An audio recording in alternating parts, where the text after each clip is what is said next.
Mon mari a regardé son téléphone en conduisant et a soudain dit « On fait demi-tour ».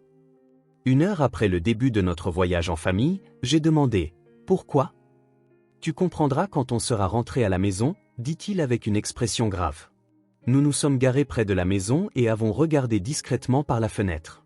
À ce moment-là, je me suis figé de terreur. Avant de commencer l'histoire, n'oubliez pas de laisser un like et de vous abonner à la chaîne pour voir plus d'histoires comme celle-ci. Alors que la lumière du matin filtrait par la fenêtre, je préparais le café dans la cuisine, organisant mentalement mon programme de travail pour la journée. Cela faisait 3 ans que j'avais commencé à travailler comme graphiste, et ce moment calme du matin était devenu ma partie préférée de la journée. « Bonjour, maman ». C'était ma fille, Lily, maintenant âgée de 10 ans, qui dévalait les escaliers. Sa voix joyeuse résonnait dans toute la maison. Je me suis retourné et lui ai souri. « Bonjour, Lily. Qu'est-ce qui te ferait plaisir pour le petit déjeuner aujourd'hui ?»« Des pancakes », répondit Lily, les yeux pétillants. Il y a 3 ans, lorsque j'ai épousé Marc, j'étais anxieuse à l'idée de devenir belle-mère. J'ai passé de nombreuses nuits blanches à me demander si Lily, alors âgée de 7 ans, m'accepterait. Mais maintenant, Lily m'appelle naturellement maman. Même sans lien de sang, nous avons construit une relation de véritable mère et fille. Marc est sorti de la chambre juste au moment où je commençais à faire les pancakes. Mon mari, qui est architecte, est toujours impeccable dans ses costumes et en mode travail dès le matin. Ça sent bon. Marc m'a embrassé sur le front et a gentiment caressé la tête de Lily. Ces scènes matinales décontractées étaient mon trésor le plus précieux. Le week-end, nous allions tous les 3 pique-niquer ou au cinéma. Les journées ordinaires d'une famille ordinaire. Mais cette vie ordinaire était spéciale pour moi. Cependant, dernièrement, quelque chose me préoccupait un peu. Le week-end, Lily disait de plus en plus souvent qu'elle voulait aller chez une amie. Elle qui avait l'habitude d'attendre avec impatience les moments en famille, semblait dernièrement vouloir sortir davantage. Lily, et ce week-end ? Je pensais qu'on pourrait aller pique-niquer. Quand je lui ai posé la question, Lily a réfléchi un instant avant de répondre. J'ai prévu de jouer avec des amis. Je vois. Eh bien, la prochaine fois alors, ai-je répondu avec un sourire. Mais au fond de moi, j'ai ressenti un léger malaise. Mais à 10 ans, le temps passé avec les amis devient important. Peut-être était-elle à l'aube de l'adolescence. C'est ce que je me suis dit. La mère de Marc, Barbara, habite à proximité. Elle passe à la maison quelques fois par mois. Parfois, elle amène avec elle le frère cadet de Marc, Brian. Brian n'a pas d'emploi stable et vit de petits boulots. Honnêtement, Brian et moi n'avions pas grand-chose en commun. Même lorsque nous nous croisions lors des réunions de famille, nous échangions simplement des banalités. Je pensais que ma relation avec Barbara était raisonnablement bonne. Au début, elle semblait avoir des sentiments partagés concernant notre mariage, mais maintenant, c'était une grand-mère attentionnée qui se souciait de Lily. Un dimanche après-midi, Barbara et Brian sont venus nous rendre visite. Lily faisait ses devoirs dans sa chambre à l'étage. « Sarah, tu travailles toujours si dur avec les tâches ménagères. » Barbara m'a souri gentiment et m'a tendu une boîte de biscuits en cadeau. Brian s'est assis sur le canapé sans un mot et a regardé son smartphone. Il était toujours comme ça, n'essayant jamais d'avoir de conversation profonde avec qui que ce soit. « Où est Lily ?» a demandé Barbara. « Elle fait ses devoirs à l'étage. »« Je l'appelle ?»« Non, je ne veux pas la déranger. »« On la verra plus tard » a dit Barbara en riant. Un après-midi décontracté en famille. Rien de spécial ne s'est passé, juste une vie quotidienne paisible. Mais je n'avais pas remarqué que Lily était devenue plus silencieuse ces derniers temps. Qu'elle affichait parfois une expression comme si elle cachait quelque chose derrière son sourire. J'étais occupé par mon travail et j'ai manqué les petits changements chez ma fille. « Maman, ça va ?» La voix de Lily m'a ramené à la réalité. Les pancakes commençaient à brûler un peu. « Désolé, j'étais dans la lune », ai-je dit en riant pour dédramatiser. Lily m'a souri en retour, mais ce sourire semblait juste un tout petit peu plus faible qu'avant. Un soir, Marc est rentré du travail et m'a fait une suggestion dans le salon. « Sarah, que dirais-tu d'un voyage en famille ?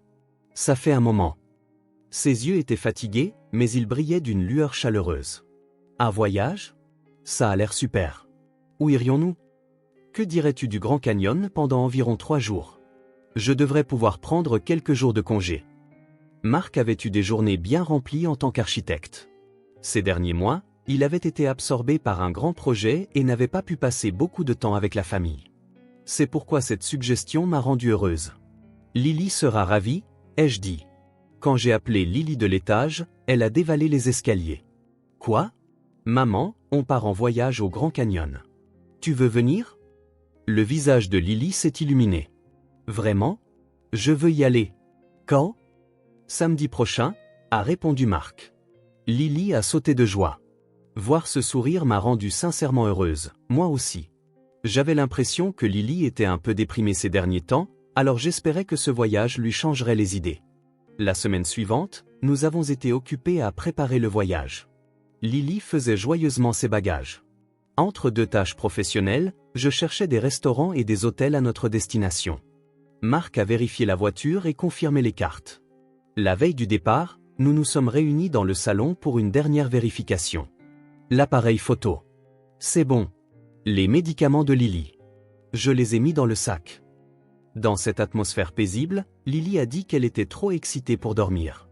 J'étais aussi excité par ce voyage en famille que nous n'avions pas eu depuis un moment. Marc affichait une expression détendue, ce qui était rare. On part tôt demain, alors allons nous coucher. Sur ces mots de Marc, nous sommes tous allés dans nos chambres. Même une fois au lit, j'étais un peu excité en pensant au voyage. Pouvoir admirer la vue magnifique du Grand Canyon avec ma famille. Rien que d'y penser, mon cœur battait la chamade. Samedi matin, nous nous sommes levés à 6 heures comme prévu. Sous le ciel encore sombre, Marc chargeait les bagages dans la voiture.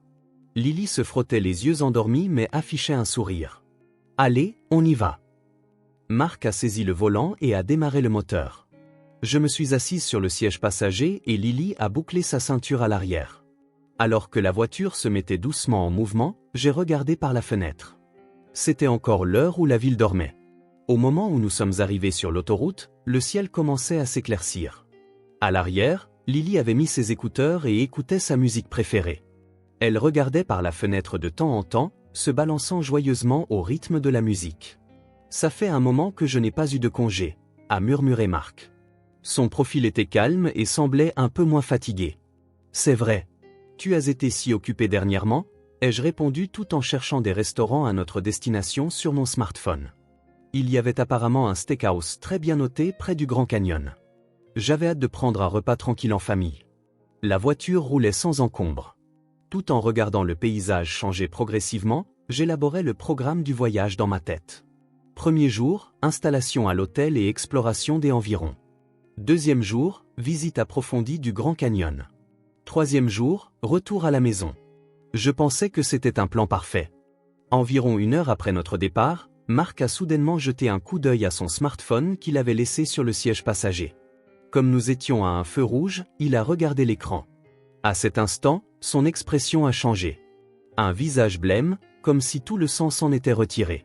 Ses yeux étaient rivés sur l'écran, ses lèvres tremblaient. « Marc, qu'est-ce qui ne va pas ?» ai-je demandé, surprise. Il s'est immédiatement tourné vers l'avant et a serré fermement le volant. On fait demi-tour. Sa voix était basse mais remplie d'une ferme détermination. Quoi? Il s'est passé quelque chose? J'étais confuse. Le voyage venait à peine de commencer. Je n'avais aucune idée de ce qui se passait. Je t'expliquerai plus tard. Pour l'instant, nous devons rentrer à la maison. Dès que le feu est passé au vert, Marc a tourné à gauche. Il semblait se diriger vers une sortie d'autoroute. On a oublié quelque chose? Le passeport. Mais on n'en a pas besoin pour un voyage domestique. J'essayais désespérément de trouver une raison, mais Marc a secoué la tête. Non. À l'arrière, Lily a également enlevé ses écouteurs et a regardé vers l'avant avec anxiété. Papa, qu'est-ce qui ne va pas? La voix de Lily tremblait. Marc n'a pas répondu. Il a simplement conduit silencieusement vers la maison, aussi vite que possible. La voiture était enveloppée d'un lourd silence. J'ai appelé Marc plusieurs fois, mais il ne répondait pas. Il se contentait de répéter « Tu sauras bientôt ». Qu'était-il arrivé? Y avait-il un problème à la maison? Un cambriolage? Un incendie? Mais si Marc le savait en regardant son smartphone, ce n'était peut-être pas ce genre d'urgence. Ma tête était pleine de questions. Ce qui aurait dû être un voyage familial amusant était soudainement enveloppé de sombres nuages. L'expression de Marc était plus sérieuse que je ne l'avais jamais vue. Ses mains agrippaient le volant et son pied appuyant sur l'accélérateur était tendu. Lily s'était recroquevillée sur le siège arrière. Elle semblait réfléchir à quelque chose tout en regardant par la fenêtre. Son expression semblait mêler la peur à une autre émotion. Nous sommes sortis de l'autoroute et sommes entrés dans le quartier résidentiel. Notre maison approchait. Marc n'a pas ralenti. Qu'est-ce qui nous attendait, au nom du ciel? Mon cœur battait violemment. Un mélange d'anxiété et de peur enveloppait tout mon corps. Puis la voiture s'est arrêtée, non pas devant notre maison, mais 2 maisons plus loin. Marc a coupé le moteur. Le silence a envahi la voiture. Seul le gazouillis des oiseaux à l'extérieur se faisait entendre. « Pourquoi tu te gares ici? Notre maison est là-bas. » J'ai montré du doigt, mais Marc a secoué la tête. « Chut !»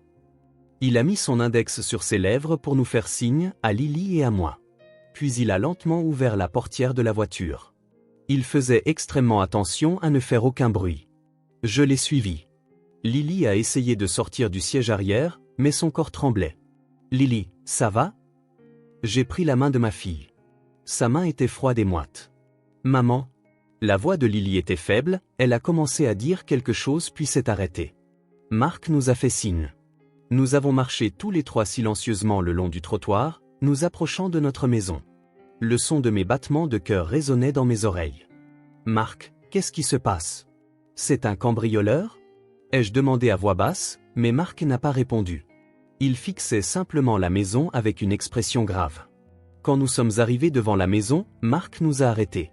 Puis il nous a pressés de nous cacher derrière la haie. « Regarde par la fenêtre du salon » a murmuré Marc. J'ai retenu mon souffle et me suis approché de la fenêtre. Le rideau était légèrement ouvert et je pouvais voir à l'intérieur. Au début, je n'ai rien vu. Le salon était comme d'habitude.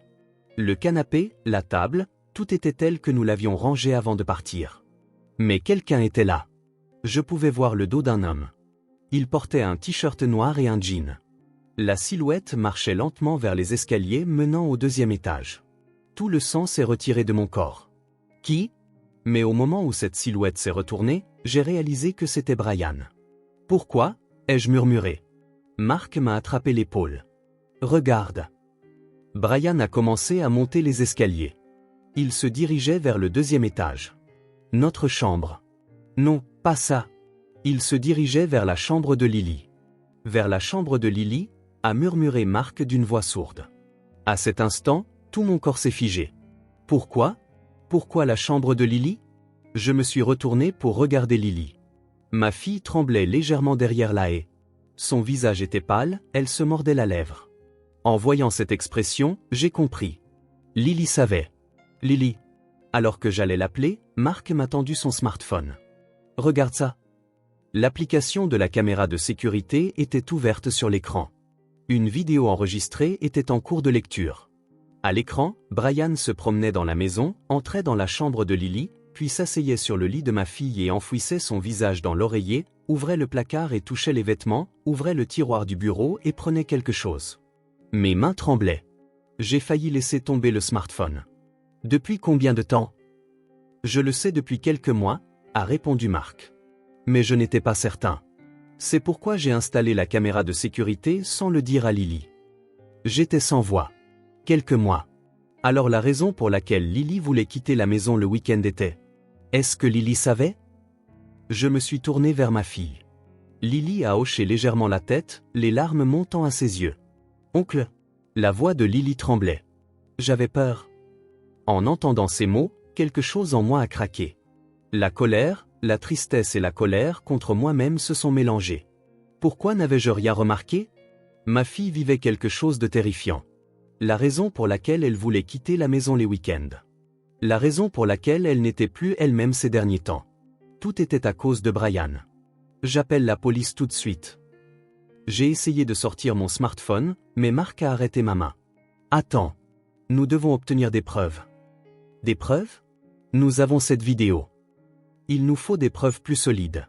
On va le prendre en flagrant délit. Les yeux de Marc étaient froids mais remplis de détermination. Il avait déjà tout prévu.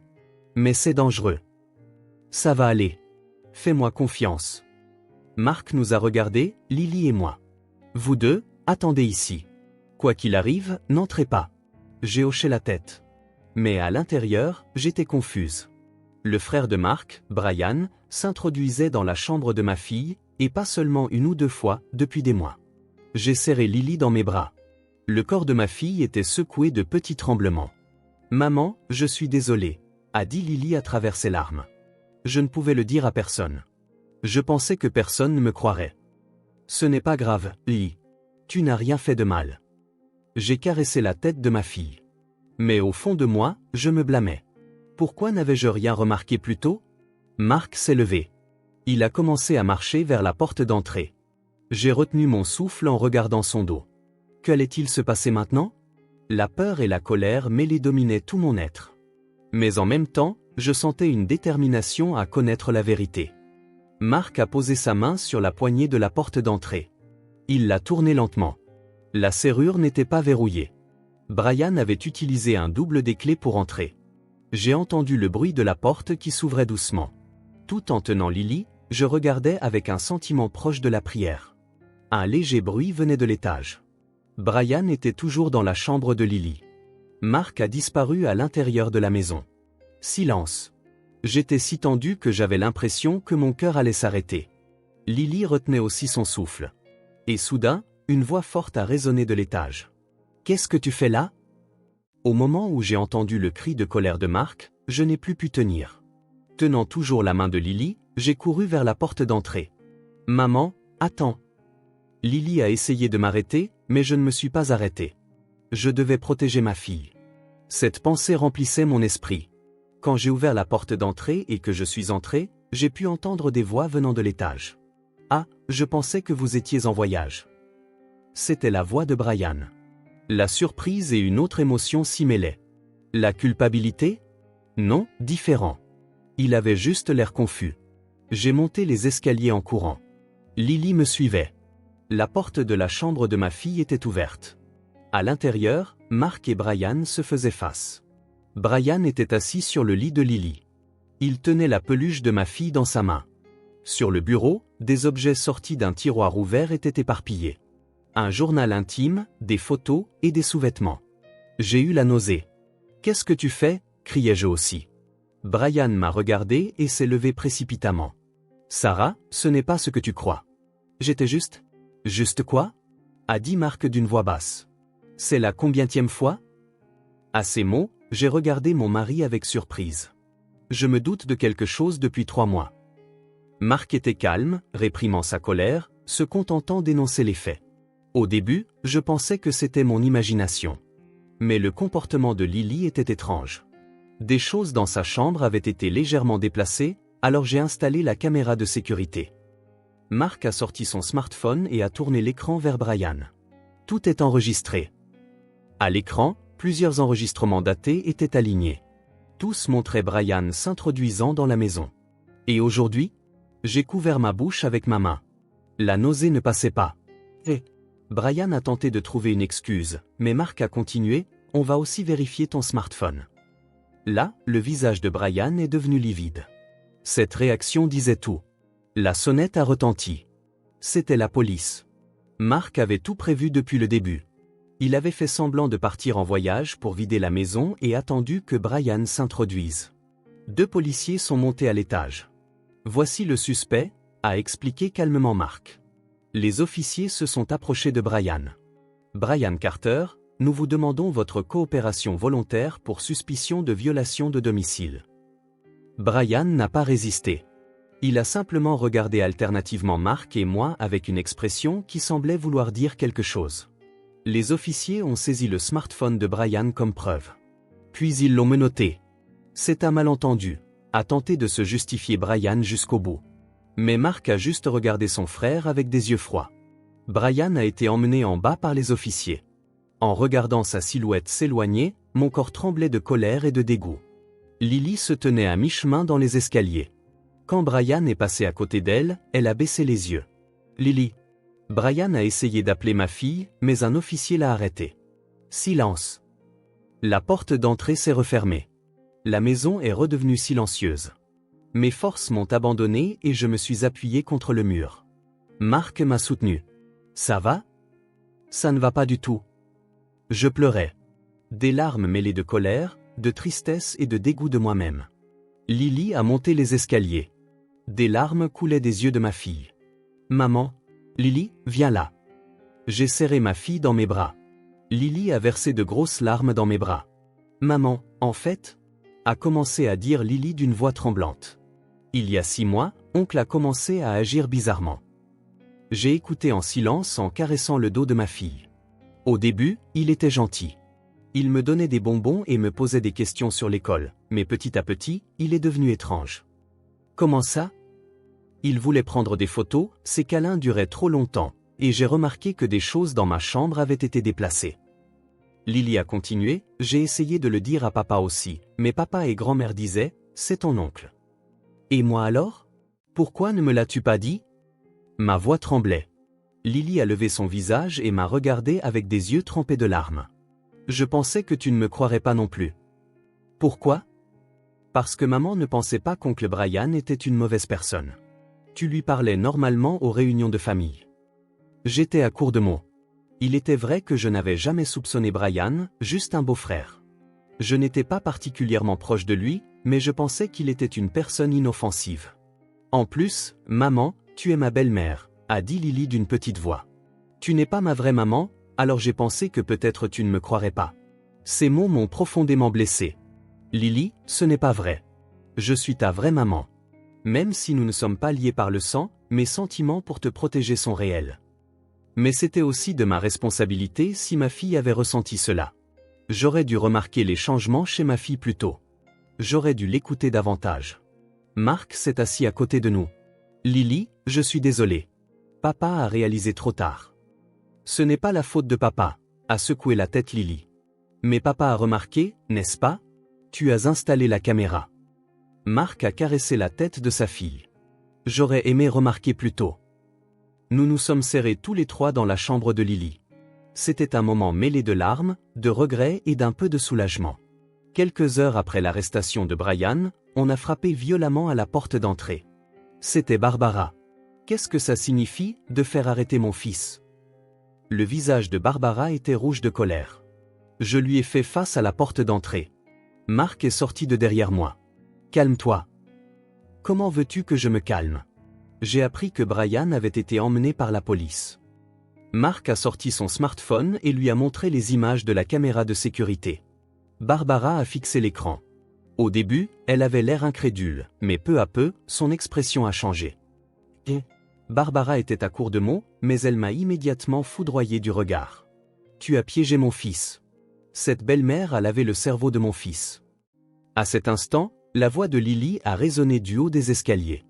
Ce n'est pas vrai. Seule maman m'a protégé. Lily a dévalé les escaliers. En pleurant, elle a crié sur Barbara. Grand-mère ne comprend rien. J'avais peur d'oncle Brian, mais personne ne voulait me croire. Seule maman m'a vraiment protégé. Barbara était sans voix. Face aux larmes et aux cris de sa petite fille, elle ne pouvait rien dire. S'il te plaît, ne reviens plus ici, a dit Marc doucement, mais avec une forte détermination. Je vais protéger ma fille. Même si c'est ma mère, je ne pardonnerai à personne qui blesse Lily. Barbara a couvert sa bouche de ses mains tremblantes. Puis, sans rien dire, elle est partie. Plusieurs mois ont passé. Brian a été reconnu coupable au procès pour violation de domicile, vol et possession de pornographie infantile trouvée sur son smartphone saisi. Il a été condamné à 3 ans de prison.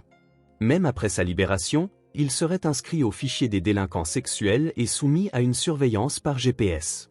Barbara a continué à défendre son fils jusqu'au bout. Au procès, elle a affirmé « Mon fils n'a rien fait de mal et nous a blâmés ». En conséquence, elle s'est isolée de toute la famille. Les visites avec Lily lui ont été refusées et maintenant, elle n'est plus en contact avec personne. Notre famille suit une thérapie 1 fois par semaine. Le chemin pour guérir les blessures émotionnelles de Lily est long. Un dimanche après-midi, nous étions tous les 3 dans le salon. Lily était assise à côté de moi, faisant ses devoirs. Marc préparait du café dans la cuisine. Maman. Lily a levé les yeux vers moi. Merci. Pourquoi? De m'avoir protégé. De m'avoir cru. J'ai pris la main de ma fille. Même sans lien de sang, tu es ma vraie maman. En entendant ces mots, les larmes ont failli déborder. Mais j'ai répondu avec un sourire. Lily, tu es ma vraie fille, toi aussi. Toujours. Marc est revenu dans le salon avec le café. Il nous a regardés toutes les deux et a souri doucement. Tu as été la seule à avoir raison, m'a dit Marc. Nous avons pu protéger Lily parce que tu étais là. J'ai secoué la tête. Nous l'avons protégée tous les trois ensemble. Parce que nous sommes une famille. En regardant par la fenêtre, le soleil se couchait. Une lumière orangée illuminait doucement le salon. Qu'est-ce qu'une famille? Sont-ce les liens du sang ou le temps passé ensemble? Non. Une famille, ce sont des gens qui ont la détermination de se protéger les uns les autres. Des gens qui peuvent être de votre côté, quoi qu'il arrive. Des gens qui vous protégeront même s'ils doivent se mettre le monde entier à dos. Les liens du sang n'accordent aucune immunité face au crime. On ne peut pas couvrir les péchés avec le mot « famille ». Une vraie famille, ce sont des gens qui peuvent défendre ce qui est juste. J'ai regardé Lily et Marc. Nous étions une vraie famille, et nous le serions toujours.